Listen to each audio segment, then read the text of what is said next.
is Amir Gazelle, and today I'll be talking about the model of business and organizational buying. The model follows the three-step approach, which is the first step, which is defining the problem, the second step, which is decision-making process, and the third step is managing the buyer-seller relationship. This is depending on the nature of the purchase, but each step plays out can vary. Let's take a look at the first step, which is defining the problem. When organizations define the problem, they also have to recognize the problem to describe their needs. Organizations make purchases to satisfy these needs. They buy goods and services that will meet the demand for the goods and services in turn supply.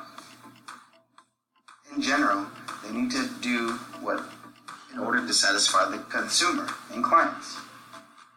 Other organizations, such as a producer, he buys because he wants to earn a profit by making and selling goods. And wholesalers and retailers buy because they want to resell their products to their customers to make a profit. Now, in the beginning stages, the problem might not be well understood. It just depends on what target market you're looking into, what the problem is, such as in what industry you're in, such as a clothing retailer trying to find their specific market, or a school industry that's trying to find new ways to improve the education.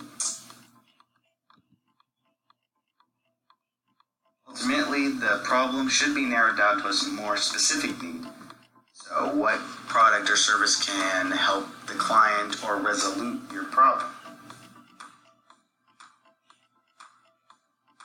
Now, a lot of organizations simply decide what it wants to move on, but some larger organizations try to come up with a list, such as purchasing specifications, where they just write a list of what they want to buy for their firm, and which consists of brand name or part number. After the organization recognizes the problem, the second step in the business model is the decision-making process, which is how a firm decides whether to buy, what to buy, or what criteria to consider when evaluating suppliers. There are three kinds of buying processes that can be useful when you are in the decision-making process. The first process is the new task buying process, which occurs when a customer organization has a new need and wants a great deal of information. For example, an automaker that was just starting an electric company project may be purchasing large batteries for the first time. So new tasks involve setting product specifications, evaluating sources of supply, and establishing an order routine that can be followed in the future. Another technique could be the straight rebuy, which is a routine repurchase that may have been made many times before.